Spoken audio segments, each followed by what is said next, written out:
Thank you for watching. Comment any ideas you would like to see in future videos. I'll do my best. Be sure to vote for your favorite merch design. I hope the music was to your liking. Please support the channel so I can afford to branch into other art content and maybe gaming. The history of napalm. In this video I will be detailing napalm, its origin, its production, its past uses, and its current legality, and any other information I can find. I hope you learn from the mistakes of our ancestors, so we don't do it again. What is napalm? Napalm is an incendiary mixture of a gelling agent and a volatile petrochemical, usually gasoline or diesel fuel. The name is a portmanteau of two of the constituents of the original thickening and gelling agents, co-precipitated aluminum salts of naphthenic acid and palmitic acid. A team led by chemist Louis Feaser originally developed napalm for the U.S. Chemical Warfare Service in 1942 in a secret laboratory at Harvard University. Of immediate first interest was its viability as an incendiary device to be used in firebombing campaigns during World War II, its potential to be coherently projected into a solid stream that would carry for distance, instead of the bloomy fireball of pure gasoline, resulted in widespread adoption in infantry and tank/boat-mounted flamethrowers as well. Napalm burns at temperatures, ranging from 800 to 1200 degrees Celsius, 1470 to 2190 degrees Fahrenheit. It burns longer than gasoline, is more easily dispersed, and adheres to its targets. These traits make it both effective and controversial. It has been widely used from the air and from the ground, the largest use having been via airdrop bombs in World War II in the incendiary attacks on Japanese cities in 1945. It was used also for close air support roles in the First Indochina War, the Algerian War, the Korean War, the Six-Day War, and the Vietnam War. Napalm has also fueled most of the flamethrowers used since World War II, giving them much greater range, and was a common weapon of urban combat by both the Axis and the Allies in World War II. Development of napalm. The development of napalm was precipitated by the use of jellied gasoline mixtures by the Allied forces during World War II. F-57 latex, used in these early forms of incendiary devices, became scarce, since natural rubber was almost impossible to obtain after the Japanese army captured the rubber plantations in Malaya, Indonesia, Vietnam, and Thailand.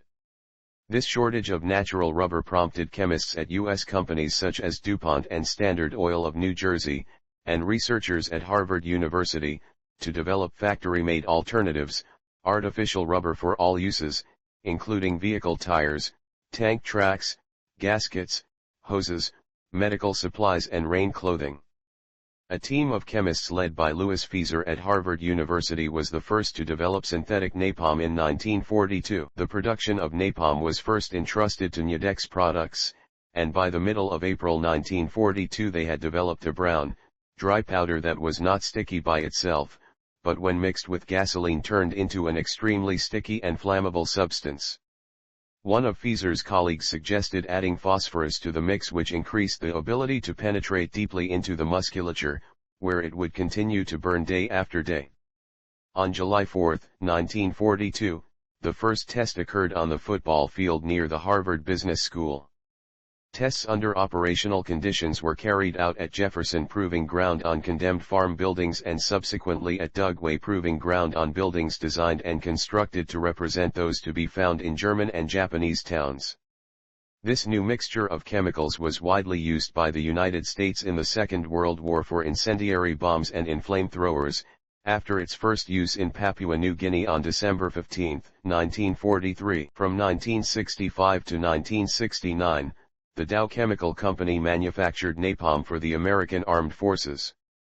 After news reports of napalm's deadly and disfiguring effects were published, Dow Chemical experienced boycotts of its products, and its recruiters for new chemists, chemical engineers, etc., graduating from college were subject to campus boycotts and protests.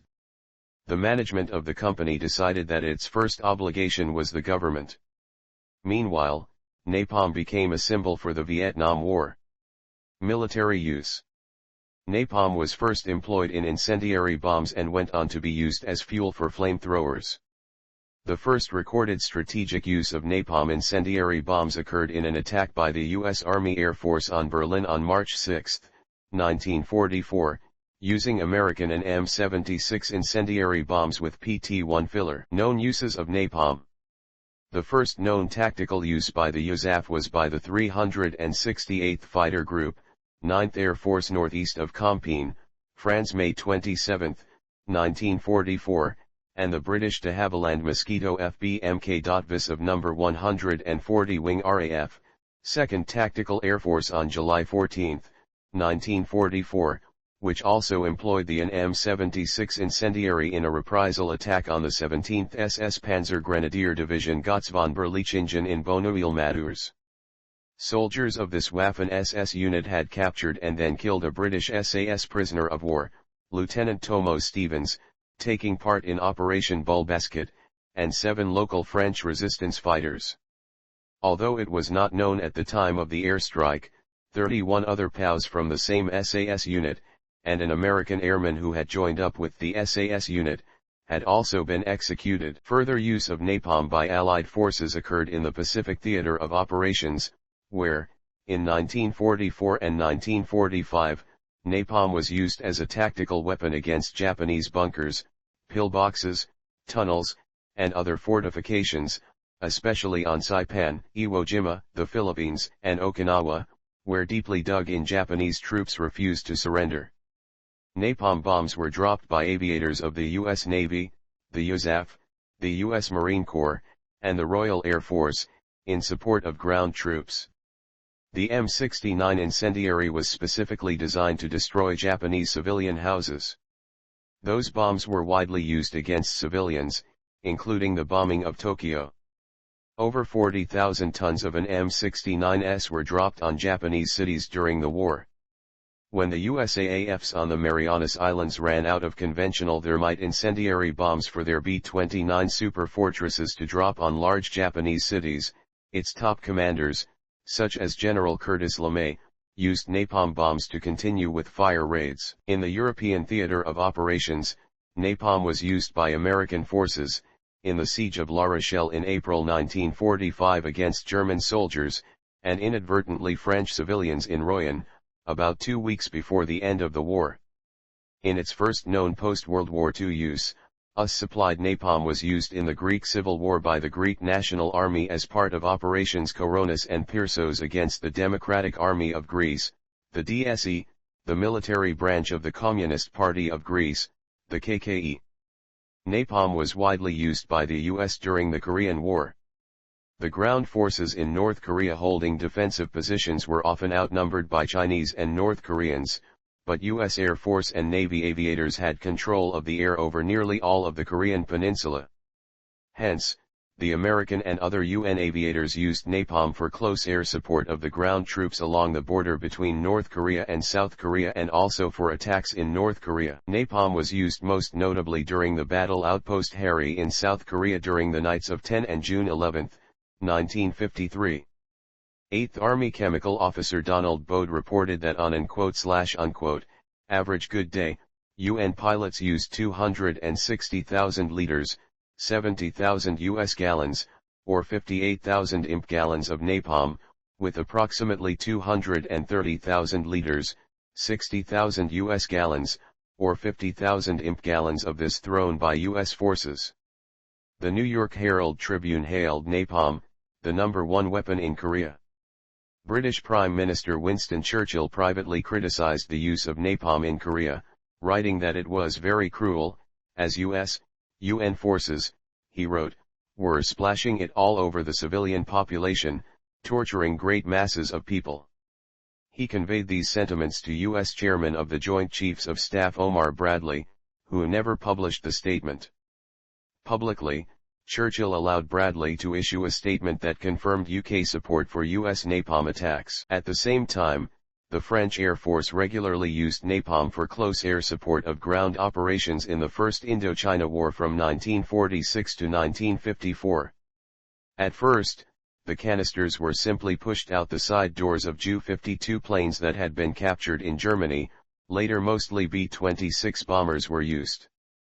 Napalm became an intrinsic element of U.S. military action during the Vietnam War as forces made increasing use of it for its tactical and psychological effects.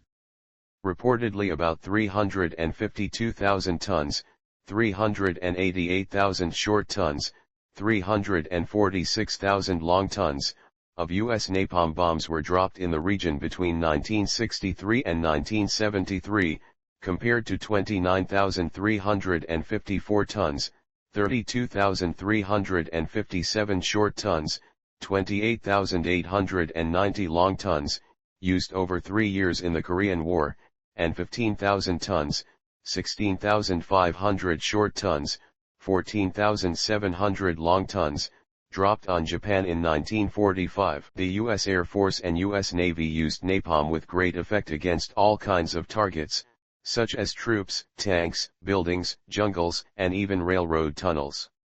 The effect was not always purely physical, as napalm had psychological effects on the enemy as well. A variant of napalm was produced in Rhodesia for a type of ordnance known as Frantan between 1968 and 1978 and was used extensively by the Rhodesian Air Force during the Bush War. In May 1978, Herbert Ushwokens, Minister of Health for the Zimbabwe African National Union, produced photographic evidence of civilian victims of Rhodesian napalm strikes, which he circulated during a tour of the U.S. The government of Mozambique and the Zimbabwe African People's Union also issued claims at around the same time that napalm strikes against guerrilla targets had become a common feature in Rhodesian military operations both at home and abroad. The South African Air Force frequently dropped napalm from Atlas Impala strike aircraft during raids on guerrilla bases in Angola during the South African Border War. Other instances of napalm's use include France during the Algerian War, 1954 to 1962. Portuguese Colonial War, 1961 to 1974. Turkey, 1964 dropped napalm bombs in the Republic of Cyprus. Peru during the 1964 Matzes massacres and the counterinsurgency campaign against the Revolutionary Left Movement and the National Liberation Army, 1965. The Six-Day War by Israel, 1967. In Nigeria, 1969. In India and Pakistan, 1965 and 1971. Egypt, 1973. By Turkey, 1974, the Turkish invasion of Cyprus. By Morocco during the Western Sahara War, 1975 to 1991. By Argentina, 1982. By Iran, 1980–88. By Iraq, 1980–88, 1991. By Indian Peacekeeping Force in 1987 against Tamils in Sri Lanka. By Angola during the Angolan Civil War. And Yugoslavia, 1991–1996. In 2018, Turkey was accused of using napalm in its war against Kurdish militias over Afrin. Known antipersonnel effects. When used as a part of an incendiary weapon, napalm causes severe burns. During combustion, napalm deoxygenates the available air and generates carbon monoxide and carbon dioxide, so asphyxiation, unconsciousness, and death are also possible.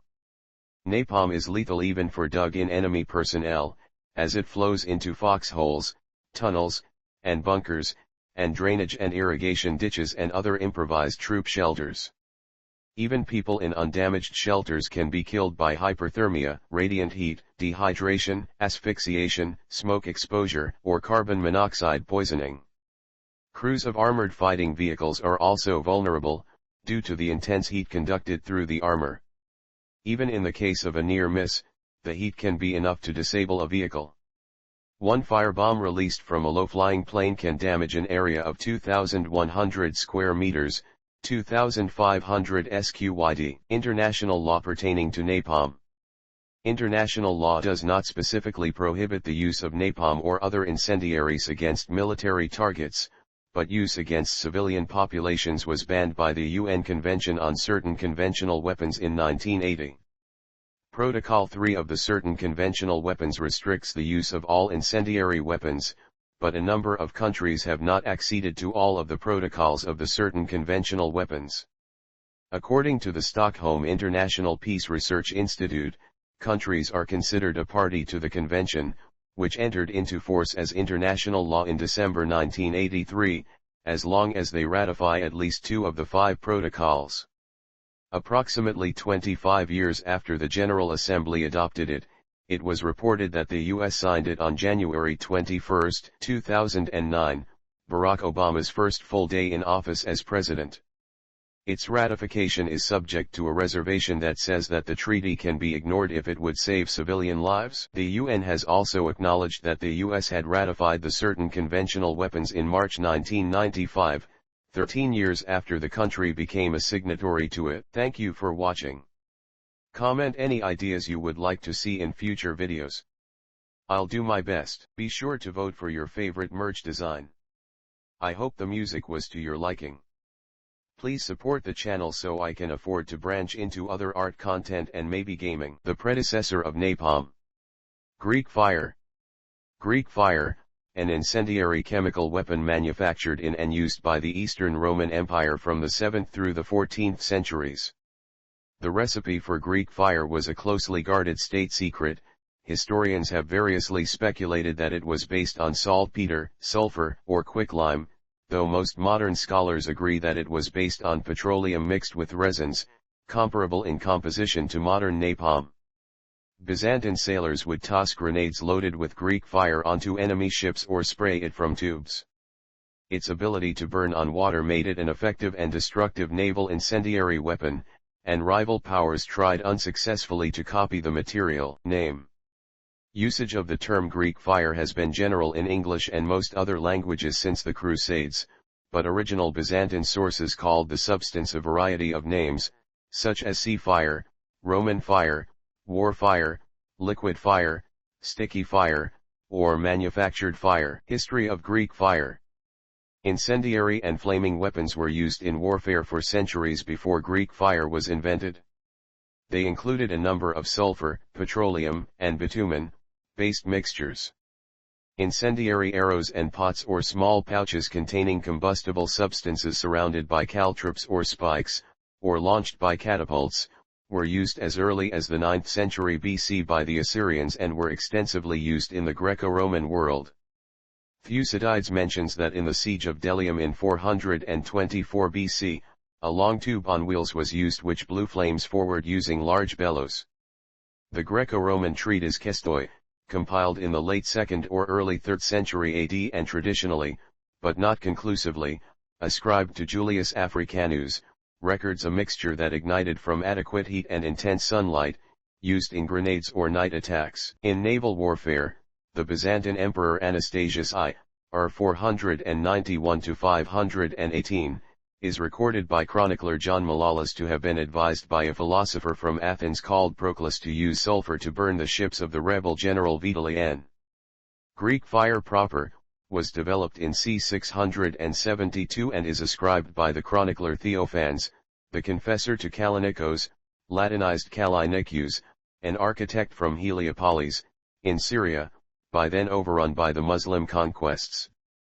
At that time Kallinikos, an artificer from Heliopolis, fled to the Romans. He had devised a sea fire which ignited the Arab ships and burned them with all hands. Thus it was that the Romans returned with victory and discovered the sea fire. The accuracy and exact chronology of this account is open to question. Elsewhere, Theophanes reports the use of fire-carrying ships equipped with nozzles by the Byzantines a couple of years before the supposed arrival of Kallinikos at Constantinople. If this is not due to chronological confusion of the events of the siege, it may suggest that Kallinikos merely introduced an improved version of an established weapon. The historian James Partington further thinks it likely that Greek fire was not in fact the creation of any single person but invented by chemists in Constantinople who had inherited the discoveries of the Alexandrian chemical school. The 11th century chronicler George Katerinos records that Kallinikos came from Heliopolis in Egypt, but most scholars reject this as an error. Katerinos also records the story, considered rather implausible by modern scholars, that Kallinikos' descendants, a family called Lampros, brilliant, kept the secret of the fire's manufacture and continued doing so to Katerino's time. Kaloniko's development of Greek fire came at a critical moment in the Byzantine Empire's history. Weakened, the Byzantines had been unable to effectively resist the onslaught of the Muslim conquests. Within a generation, Syria, Palestine, and Egypt had fallen to the Arabs, who in c. 672 set out to conquer the imperial capital of Constantinople. Greek fire was used to great effect against the Muslim fleets, helping to repel the Muslims at the first and second Arab sieges of the city. Records of its use in later naval battles against the Saracens are more sporadic, but it did secure a number of victories, especially in the phase of Byzantine expansion in the late 9th and early 10th centuries. Utilization of the substance was prominent in Byzantine civil wars, chiefly the revolt of the thematic fleets in 727 and the large-scale rebellion led by Thomas the Slav from 821 to 823. In both cases, the rebel fleets were defeated by the Constantinople-based Central Imperial Fleet through the use of Greek fire. The Byzantines also used the weapon to devastating effect against the various Rus raids on the Bosporus, especially those of 941 and 1043, as well as during the Bulgarian War of 970 and 971, when the fire-carrying Byzantine ships blockaded the Danube. The importance placed on Greek fire during the empire's struggle against the Arabs would lead to its discovery being ascribed to divine intervention. The Emperor Constantine Porphyrogenitos, r. 945-959, in his book De Administrando Imperio, admonishes his son and heir, Romanos II, r. 959-963, to never reveal the secrets of its composition, as it was shown and revealed by an angel to the great and holy first Christian Emperor Constantine, and that the angel bound him not to prepare this fire but for Christians, and only in the imperial city. As a warning, he adds that one official, who was bribed into handing some of it over to the empire's enemies, was struck down by a flame from heaven as he was about to enter a church. As the latter incident demonstrates, the Byzantines could not avoid capture of their precious secret weapon. The Arabs captured at least one fireship intact in 827, and the Bulgars captured several siphons and much of the substance itself in 812/814. This, however, was apparently not enough to allow their enemies to copy it. The Arabs, for instance, employed a variety of incendiary substances similar to the Byzantine weapon, but they were never able to copy the Byzantine method of deployment by siphon, and used catapults and grenades instead. Greek fire continued to be mentioned during the 12th century, and Anakamene gives a vivid description of its use in a naval battle against the Pisans in 1099. Although the use of hastily improvised fireships is mentioned during the 1203 siege of Constantinople by the Fourth Crusade, no report confirms the use of the actual Greek fire. This might be because of the general disarmament of the empire in the 20 years leading up to the sacking, or because the Byzantines had lost access to the areas where the primary ingredients were to be found, or even perhaps because the secret had been lost over time. Records of a 13th century event in which Greek fire was used by the Saracens against the Crusaders can be read through the memoirs of the Lord of Joinville during the Seventh Crusade. One description of the memoir says the tail of fire that trailed behind it was as big as a great spear, and it made such a noise as it came, that it sounded like the thunder of heaven. It looked like a dragon flying through the air. Such a bright light did it cast, that one could see all over the camp as though it were day, by reason of the great mass of fire, and the brilliance of the light that it shed. In the 19th century, it is reported that an Armenian by the name of Cavaphian approached the government of the Ottoman Empire with a new type of Greek fire he claimed to have developed. Cavaphian refused to reveal its composition when asked by the government, insisting that he be placed in command of its use during naval engagements. Not long after this, he was poisoned by imperial authorities, without their ever having found out his secret. Manufacture of Greek fire. General characteristics. As Constantine Porphyrogenitos' warnings show, the ingredients and the processes of manufacture and deployment of Greek fire were carefully guarded military secrets. So strict was the secrecy that the composition of Greek fire was lost forever and remains a source of speculation. Consequently, the mystery of the formula has long dominated the research into Greek fire. Despite this almost exclusive focus, Greek fire is best understood as a complete weapons system of many components, all of which were needed to operate together to render it effective.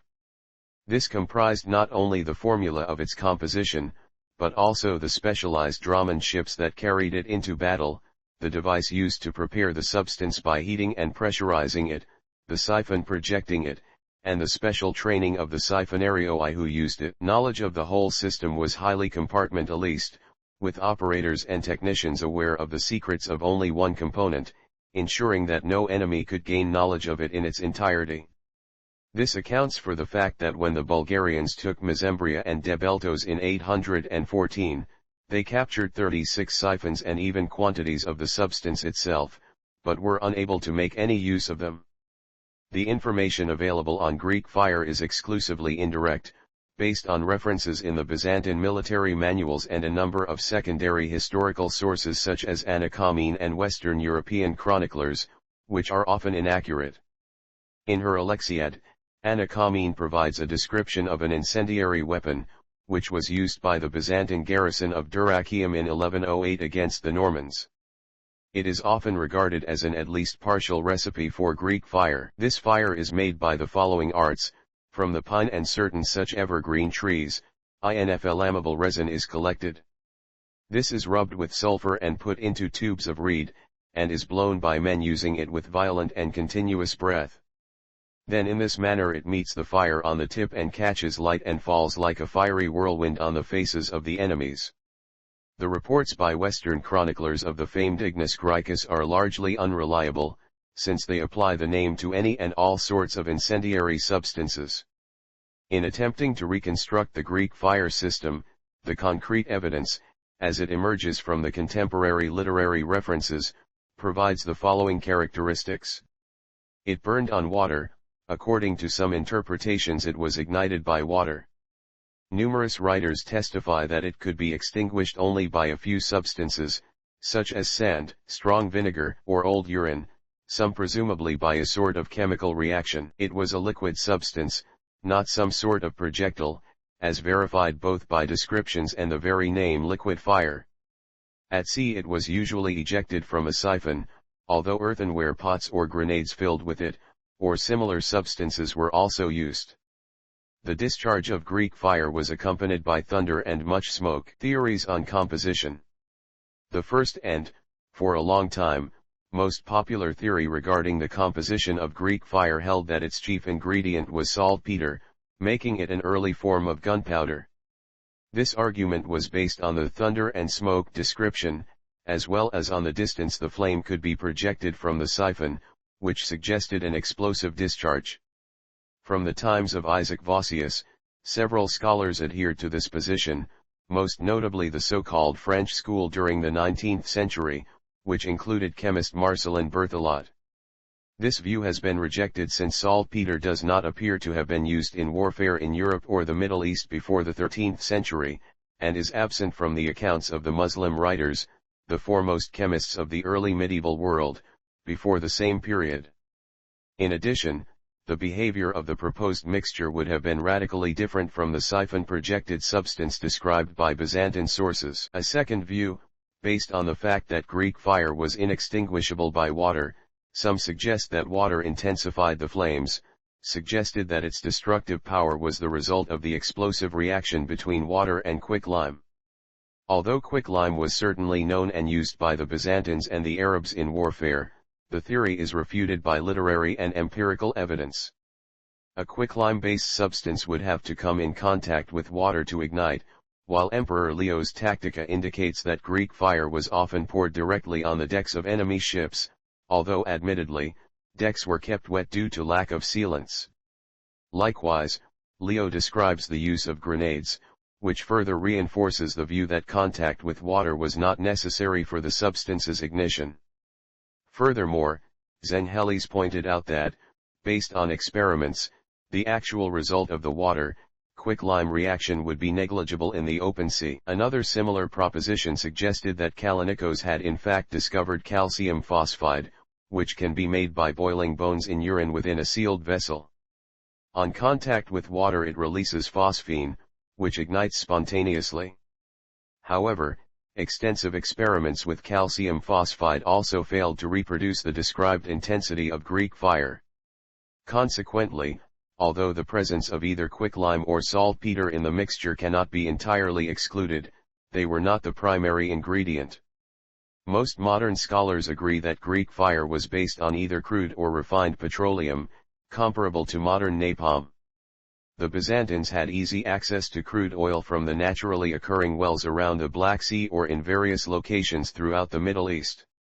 An alternate name for Greek fire was Median fire, and the 6th century historian Procopius records that crude oil, called naphtha by the Persians, was known to the Greeks as Median oil. This seems to corroborate the availability of naphtha as a basic ingredient of Greek fire. Naphtha was also used by the Abbasids in the 9th century, with special troops, the Nafn, who wore thick protective suits and used small copper vessels containing burning oil, which they threw onto the enemy troops. There is also a surviving 9th century Latin text, preserved at Wolfenbüttel in Germany, which mentions the ingredients of what appears to be Greek fire and the operation of the siphons used to project it. Although the text contains some inaccuracies, it clearly identifies the main component as naphtha.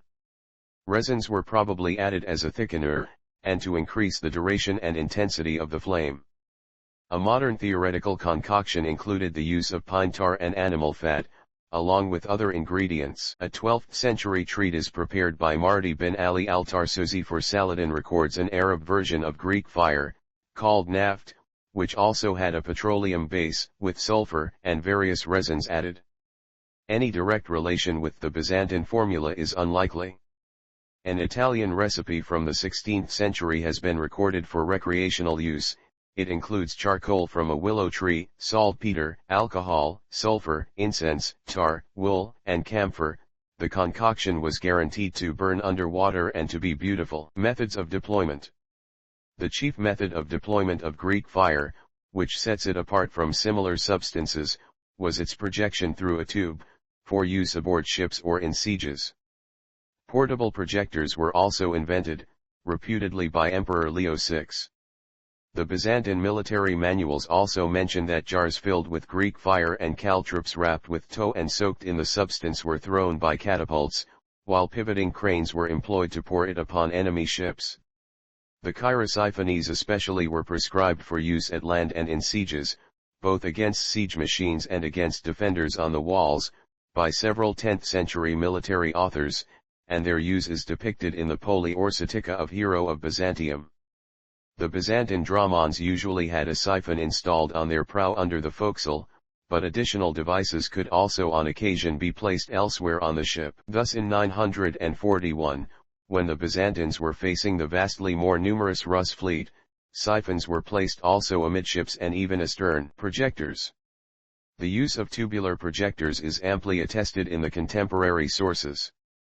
Anakamene gives this account of beast-shaped Greek fire projectors being mounted to the bow of warships. As he, the Emperor Alexios I, knew that the Pisans were skilled in sea warfare and dreaded a battle with them, on the prow of each ship he had a head fixed of a lion or other land animal, made in brass or iron with the mouth open and then gilded over, so that their mere aspect was terrifying. And the fire which was to be directed against the enemy through tubes he made to pass through the mouths of the beasts, so that it seemed as if the lions and the other similar monsters were vomiting the fire. Some sources provide more information on the composition and function of the whole mechanism. The Wolfenbüttel manuscript in particular provides the following description. Having built a furnace right at the front of the ship, they set on it a copper vessel full of these things, having put fire underneath. And one of them, having made a bronze tube similar to that which the rustics call a squisciatoria, squirt, with which boys play, they spray at the enemy. Another, possibly first-hand, account of the use of Greek fire comes from the 11th century Ingvar's saga Viforla, in which the Viking Ingvar the far-traveled faces ships equipped with Greek fire weapons. They began blowing with smith's bellows at a furnace in which there was fire, and there came from it a great din. There stood there also a brass or bronze tube, and from it flew much fire against one ship, and it burned up in a short time, so that all of it became white ashes. The account, albeit embellished, corresponds with many of the characteristics of Greek fire known from other sources, such as a loud roar that accompanied its discharge. These two texts are also the only two sources that explicitly mention that the substance was heated over a furnace before being discharged. Although the validity of this information is open to question, modern reconstructions have relied upon them. Proposed reconstruction of the Greek fire mechanism by Haldon and Byrne. Based on these descriptions and the Byzantine sources, John Haldon and Maurice Byrne designed a hypothetical apparatus as consisting of three main components: a bronze pump, which was used to pressurize the oil; a brazier, used to heat the oil, preheater; the nozzle, which was covered in bronze and mounted on a swivel. The brazier, burning a match of linen or flax that produced intense heat and the characteristic thick smoke, was used to heat oil and the other ingredients in an airtight tank above it, a process that also helped to dissolve the resins into a fluid mixture. The substance was pressurized by the heat and the usage of a force pump. After it had reached the proper pressure, a valve connecting the tank with the swivel was opened and the mixture was discharged from its end, being ignited at its mouth by some source of flame. The intense heat of the flame made necessary the presence of heat shields made of iron, which are attested in the fleet inventories. The process of operating Haldon and Byrne's design was fraught with danger, as the mounting pressure could easily make the heated oil tank explode, a flaw which was not recorded as a problem with the historical fire weapon. In the experiments conducted by Haldon in 2002 for the episode Fireship of the television series Machines Times Forgot, even modern welding techniques failed to secure adequate insulation of the bronze tank under pressure. This led to the relocation of the pressure pump between the tank and the nozzle.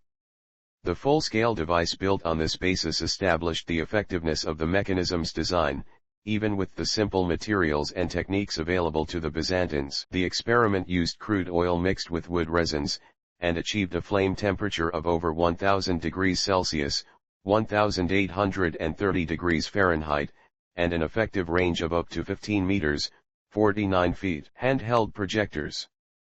Detail of a chirosiphon. The portable chirosiphon or hand siphon, the earliest analog to a modern flamethrower, is extensively attested in the military documents of the 10th century, and recommended for use in both sea and land. They first appear in the Tactica of Emperor Leo VI the Wise, who claims to have invented them.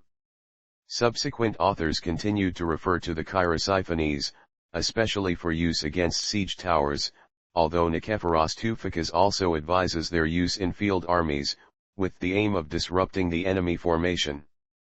Although both Leo VI and Nikephoros Toufikis claim that the substance used in the chirosiphones was the same as in the static devices used on ships, Haldon and Byrne consider that the former were manifestly different from their larger cousins, and theorize that the device was fundamentally different, a simple syringe that squirted both liquid fire, presumably unignited, and noxious juices to repel enemy troops. The illustrations of Heroes Poli or Satika show the chirosiphon also throwing the ignited substance. Grenades.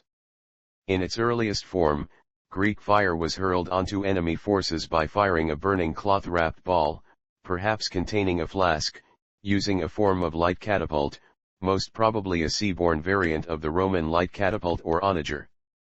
These were capable of hurling light loads, around 6 to 9 kilograms, 13 to 20 pounds, a distance of 350 to 450 m, 380 to 490 yd. Effectiveness and countermeasures. Although the destructiveness of Greek fire is indisputable, it did not make the Byzantine navy invincible. It was not, in the words of naval historian John Pryor, a ship killer comparable to the naval ram, which, by then, had fallen out of use. While Greek fire remained a potent weapon, its limitations were significant when compared to more traditional forms of artillery. In its siphon-deployed version, it had a limited range, and it could be used safely only in a calm sea and with favorable wind conditions. The Muslim navies eventually adapted themselves to it by staying out of its effective range and devising methods of protection such as felt or hide soaked in vinegar. Nevertheless, it was still a decisive weapon in many battles. John Julius Norwich wrote, "It is impossible to exaggerate the importance of Greek fire in Byzantine history." Thank you for watching.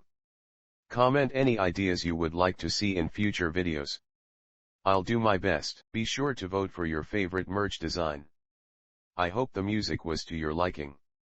Please support the channel so I can afford to branch into other art content and maybe gaming. When one door closes, another opens.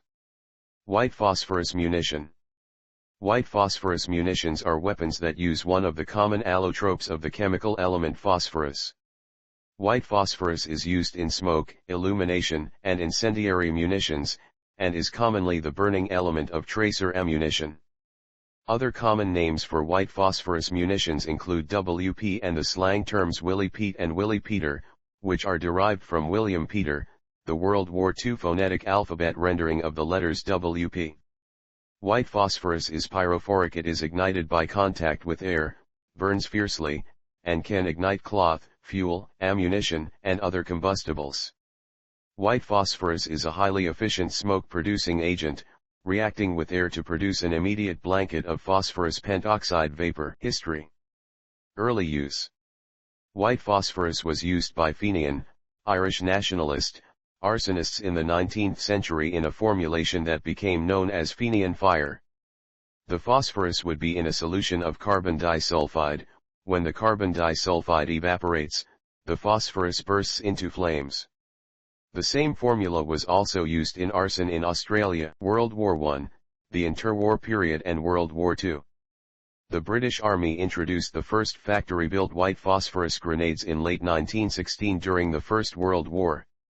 During the war, white phosphorus mortar bombs, shells, rockets, and grenades were used extensively by American, Commonwealth, and Japanese forces, in both smoke-generating and anti-personnel roles.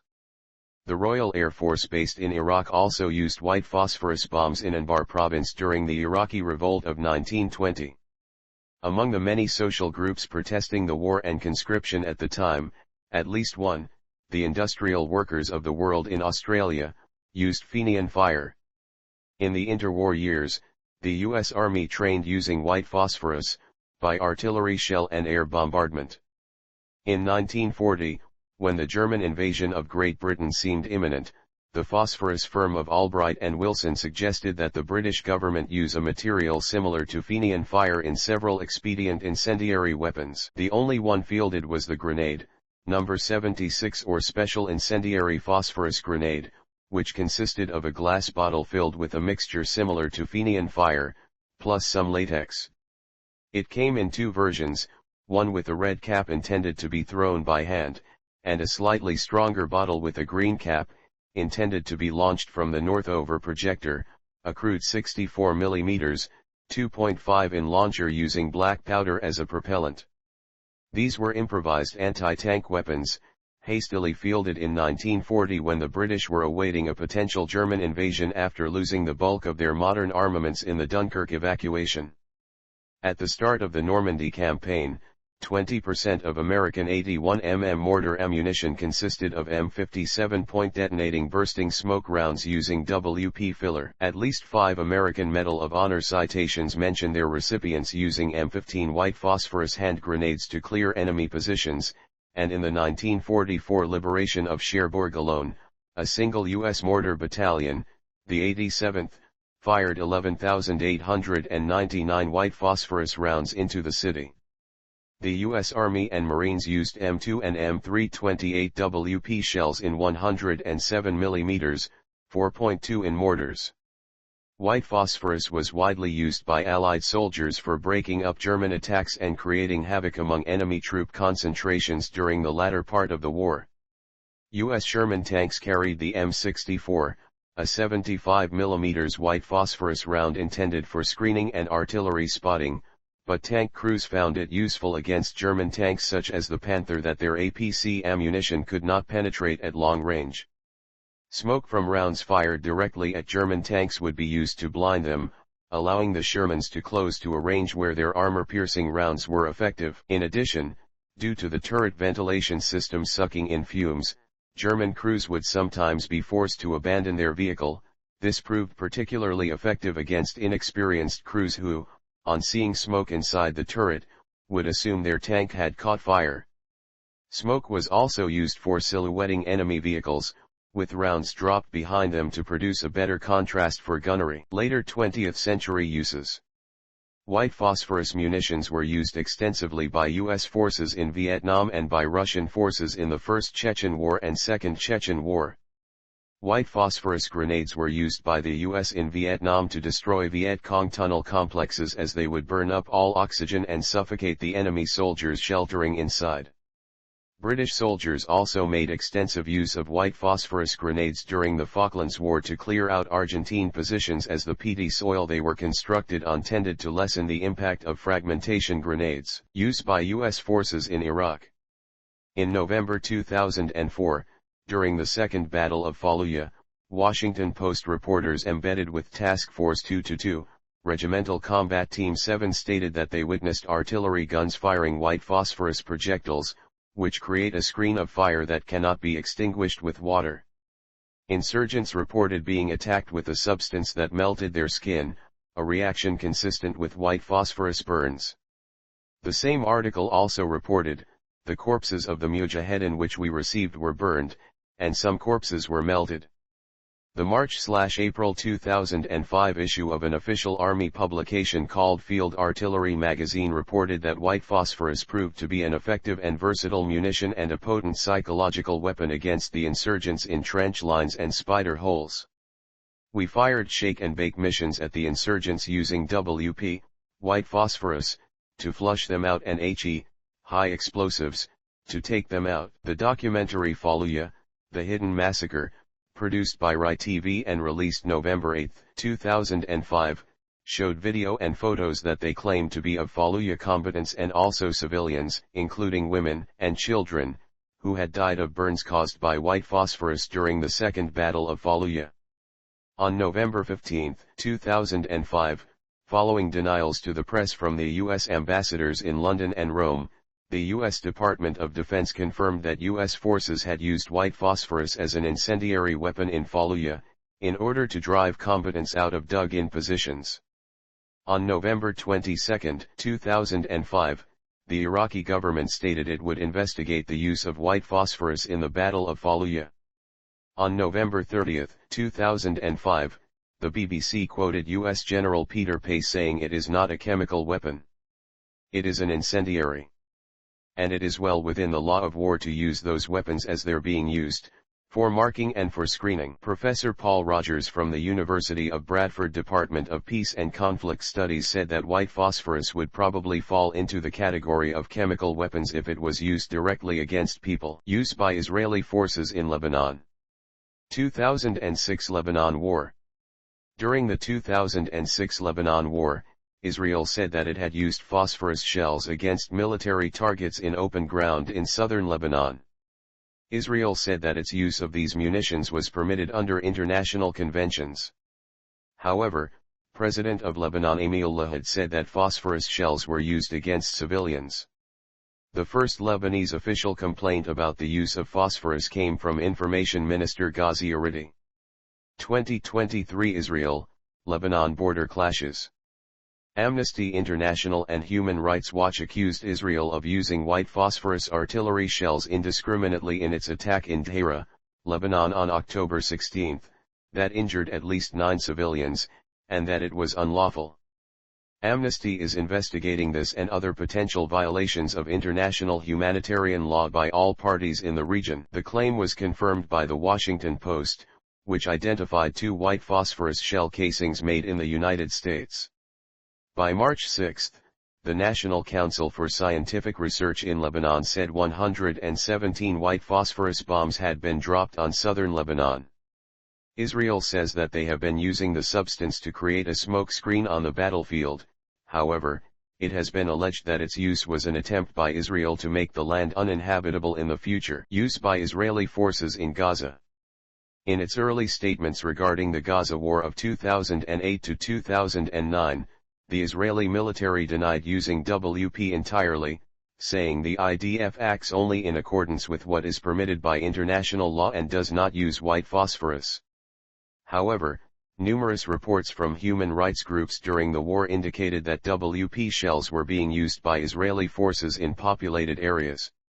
On January 5, 2009, The Times of London reported that telltale smoke associated with white phosphorus had been seen in the vicinity of Israeli shelling. On January 12, it was reported that more than 50 patients in Nasser Hospital were being treated for phosphorus burns. On January 15, the headquarters of the United Nations Relief and Works Agency in Gaza City was struck by IDF white phosphorus artillery shells, setting fire to pallets of relief materials and igniting several large fuel storage tanks. Senior Israeli defense officials maintain that the shelling was in response to Israeli military personnel being fired upon by Hamas fighters who were in proximity to the UN headquarters, and was used for smoke. The soldiers who ordered the attack were later reprimanded for violating the IDF rules of engagement. The IDF further investigated improper use of WP in the conflict, particularly in one incident in which 20 WP shells were fired in a built-up area of Beit Lahia. After the Israel Defense Forces had officially denied for months having used white phosphorus during the war, the Israeli government released a report in July 2009 that confirmed that the IDF had used white phosphorus in both exploding munitions and smoke projectiles. The report argues that the use of these munitions was limited to unpopulated areas for marking and signaling and not as an anti-personnel weapon. The Israeli government report further stated that smoke screening projectiles were the majority of the munitions containing white phosphorus employed by the IDF and that these were very effective in that role. The report states that at no time did IDF forces have the objective of inflicting any harm on the civilian population. Head of the UN fact-finding mission Justice Richard Goldstone presented the report of the mission to the Human Rights Council in Geneva on September 29, 2009. The Goldstone report accepted that white phosphorus is not illegal under international law but did find that the Israelis were systematically reckless in determining its use in built-up areas. It also called for serious consideration to be given to the banning of its use in built-up areas. The government of Israel issued an initial response rejecting the findings of the Goldstone report. The 155 mm WP artillery shells used by Israel are typically the American M825A1, a base ejection shell which deploys an air-bursting submunition canister. On detonation of the bursting charge, the canister deploys 116 units 19 mm, 0.75 in, quarter-circle wedges of felt impregnated with 5.8 kilograms, 12.75 pounds, of WP, producing a smoke screen lasting 5 to 10 minutes depending on weather conditions. These submunitions typically land in an elliptical pattern 125 to 250 meters in diameter, with the size of the effect area depending on the burst height, and produce a smoke screen 10 meters in height. Afghanistan, 2009. There are confirmed cases of white phosphorus burns on bodies of civilians wounded during U.S. Taliban clashes near Bagram. The United States has accused Taliban militants of using white phosphorus weapons illegally on at least 44 occasions. On the other hand, in May 2009, Colonel Gregory Julian, a spokesman for General David McKiernan, the overall commander of U.S. and NATO forces in Afghanistan, confirmed that Western military forces in Afghanistan use white phosphorus in order to illuminate targets or as an incendiary to destroy bunkers and enemy equipment. The Afghan government later launched an investigation into the use of white phosphorus munitions. Syrian civil war. The Syrian government, the United States, the Russian Federation, and Turkey reportedly deployed white phosphorus munitions via airstrikes and artillery on different occasions during the Syrian civil war. Second Nagorno-Karabakh War. During the Second Nagorno-Karabakh War, on October 31, 2020, the Ministry of Defense of the Unrecognized Republic of Artsakh stated that the Azerbaijani side had used phosphorus weapons to burn forests near Shusha, Shusi. Atlantic Council's Digital Forensic Research Lab, DFR Lab, found ascent evidence supporting these claims. The Azerbaijani authorities, in turn, accused the Armenian forces of using white phosphorus on civilian areas. On November 20, the Prosecutor General's Office of Azerbaijan filed a lawsuit, accusing the Armenian armed forces of using phosphorus ammunition in Nagorno-Karabakh, as well as in Tartar district. Regulation and application. Uses. White phosphorus ignites when interacting with oxygen, releasing a large amount of smoke during combustion. The military can use the curtain to mask troop movements. However, the chemical characteristics of the substance make phosphorus bombs especially dangerous. The burning temperature of phosphorus is 800 to 2500 degrees Celsius, it sticks to various surfaces, including skin and clothes. The burning substance is difficult to extinguish. White phosphorus can cause deep burns down to the bones, and remnants of the substance in the tissues can ignite again after the initial treatment. It is difficult for military doctors, who are usually limited by medical resources, to provide timely and full assistance to the victims. Even burn survivors can die from organ failure due to the toxicity of white phosphorus. In addition, fires caused by incendiary projectiles can destroy civilian buildings and property, and damage crops and livestock. Humanitarian organizations such as Human Rights Watch are calling on governments to include phosphorus warheads under the UN Convention on Certain Conventional Weapons. Non-governmental international organizations have recorded the military use of white phosphorus in Syria, Afghanistan, the Gaza Strip, and other war zones. Militaries worldwide, including the U.S. military, use white phosphorus for incendiary purposes. International law. White phosphorus munitions are not banned under international law, but because of their incendiary effects, their use is supposed to be tightly regulated. Because white phosphorus has legal uses, shells filled with it are not directly prohibited by international humanitarian law. Experts consider them not as incendiary, but as masking, since their main goal is to create a smoke screen. While in general white phosphorus is not subject to restriction, certain uses in weaponry are banned or restricted by general international laws, in particular, those related to incendiary devices. Article 1 of Protocol 3 of the Convention on Certain Conventional Weapons defines an incendiary weapon as any weapon or munition which is primarily designed to set fire to objects or to cause burn injury to persons through the action of flame, heat, or combination thereof, produced by a chemical reaction of a substance delivered on the target. Article 2 of the same protocol prohibits the deliberate use of incendiary weapons against civilian targets, already forbidden by the Geneva Conventions, the use of air-delivered incendiary weapons against military targets in civilian areas, and the general use of other types of incendiary weapons against military targets located within concentrations of civilians without taking all possible means to minimize casualties. Incendiary phosphorus bombs may also not be used near civilians in a way that can lead to indiscriminate civilian casualties. The Convention also exempts certain categories of munitions from its definition of incendiary weapons. Specifically, these are munitions which may have incidental incendiary effects, such as illuminants, tracers, smoke or signaling systems, and those designed to combine penetration, blast or fragmentation effects with an additional incendiary effect. The use of incendiary and other flame weapons against materiel, including enemy military personnel, is not directly forbidden by any treaty. The United States military mandates that incendiary weapons, where deployed, not be used in such a way as to cause unnecessary suffering. The term unnecessary suffering is defined through use of a proportionality test, comparing the anticipated military advantage of the weapons used to the amount of suffering potentially caused. Chemical weaponry. Despite their danger, the Chemical Weapons Convention does not classify phosphorus bombs as chemical weapons. This convention is meant to prohibit weapons that are dependent on the use of the toxic properties of chemicals as a method of warfare, and defines a toxic chemical as a substance which through its chemical action on life processes can cause death, temporary incapacitation or permanent harm to humans or animals. An annex lists chemicals that are restricted under the convention, and WP is not listed in the schedules of chemical weapons or precursors.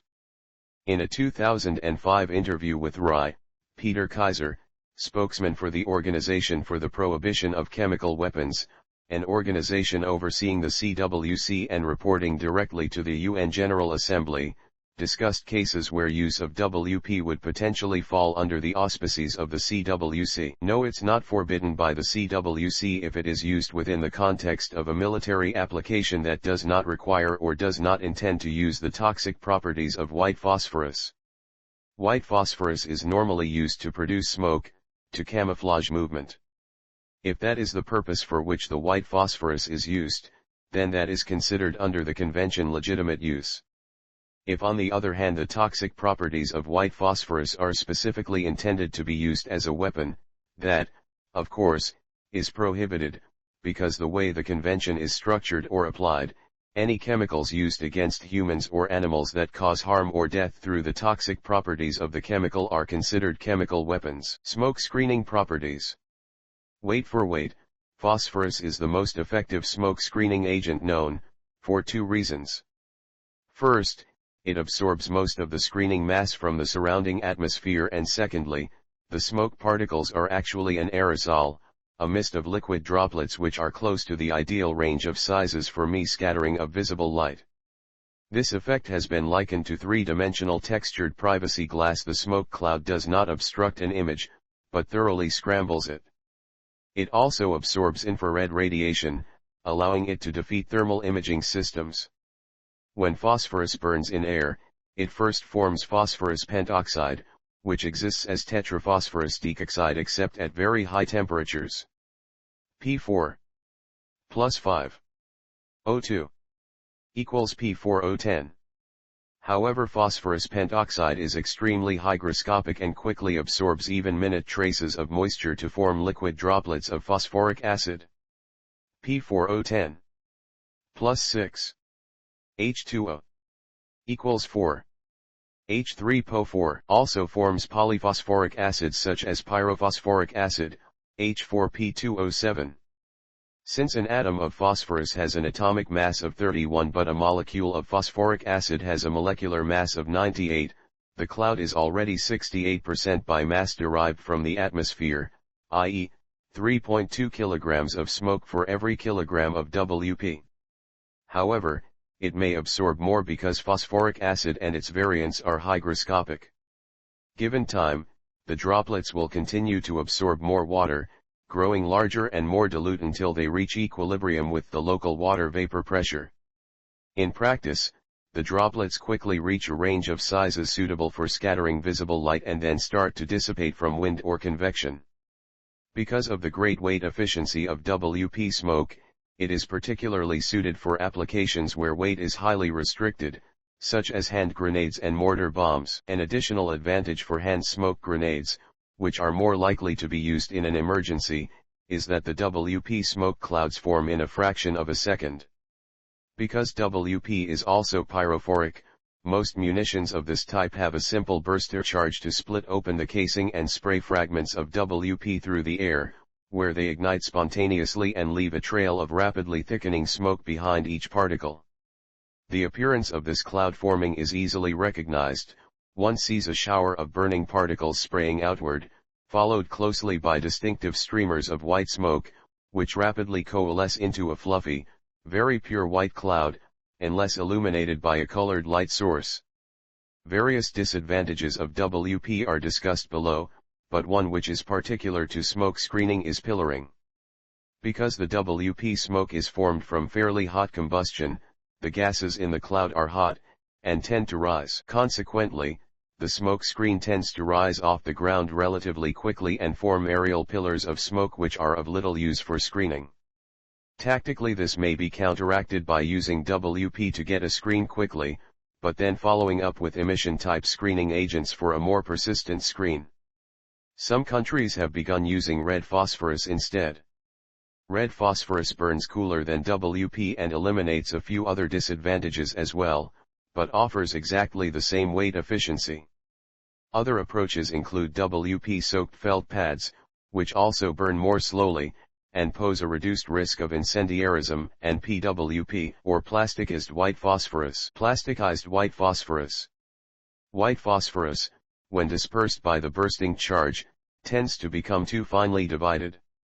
The reaction then becomes too fast, releases too much heat at once, and the smoke cloud rises up. After series of experiments, in 1944 the NDRC Munitions Development Laboratory at University of Illinois developed a plasticization method.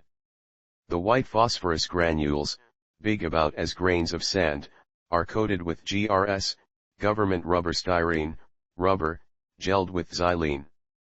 The resulting rubbery mass does not atomize so readily, gets broken up to several millimeters sized pieces, and burns for several minutes, reducing the pillaring.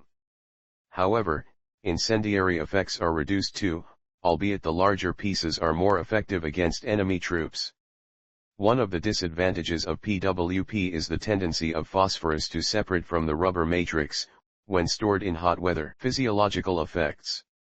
In addition to direct injuries caused by fragments of their casings, white phosphorus munitions can cause injuries in two main ways: burn injuries and vapor inhalation. Burning. In munitions, white phosphorus burns readily with flames of 800 degrees Celsius, 1472 degrees Fahrenheit. Incandescent particles from weapons using powdered white phosphorus as their payload produce extensive partial and full thickness burns, as will any attempt to handle burning submunitions without protective equipment. Phosphorus burns carry an increased risk of mortality due to the absorption of phosphorus into the body through the burned area with prolonged contact, which can result in liver, heart, and kidney damage, and in some cases multiple organ failure. White phosphorus particles continue to burn until completely consumed or starved of oxygen. In the case of weapons using felt-impregnated submunitions, incomplete combustion may occur, resulting in up to 15% of the WP content remaining unburned. Such submunitions can prove hazardous as they are capable of spontaneous reignition if crushed by personnel or vehicles. In some cases, injury is limited to areas of exposed skin because the smaller WP particles do not burn completely through personal clothing before being consumed. Due to the pyrophoric nature of WP, penetrating injuries are immediately treated by smothering the wound using water, damp cloth, or mud, isolating it from oxygen until fragments can be removed. Military forces will typically do so using a bayonet or knife where able. Bicarbonate solution is applied to the wound to neutralize any buildup of phosphoric acid, followed by removal of any remaining visible fragments. These are easily observed as they are luminescent in dark surroundings. Surgical debridement around the wound is used to avoid fragments too small to detect, causing later systemic failure, with further treatment proceeding as with a thermal burn. Smoke inhalation. Burning white phosphorus produces a hot, dense, white smoke consisting mostly of phosphorus pentoxide in aerosol form. Field concentrations are usually harmless, but at high concentrations the smoke can cause temporary irritation to the eyes, mucous membranes of the nose, and respiratory tract. The smoke is more dangerous in enclosed spaces, where it can cause asphyxiation and permanent respiratory damage. The U.S. Agency for Toxic Substances and Disease Registry has set an acute inhalation minimum risk level for white phosphorus smoke of 0.02 mg per cubic meter, the same as fuel oil fumes. By contrast, the chemical weapon mustard gas is 30 times more potent. 0.0007 mg per cubic meter. The agency cautioned that studies used to determine the MRL were based on extrapolations from animal testing and may not accurately reflect the health risk to humans. Comment any ideas you would like to see in future videos. I'll do my best. Like, subscribe, and ring that bell. Thank you for watching. Comment any ideas you would like to see in future videos. I'll do my best. Be sure to vote for your favorite merch design. I hope the music was to your liking. Please support the channel so I can afford to branch into other art content and maybe gaming. Hello. Thank you for watching the video. Be sure to like and subscribe.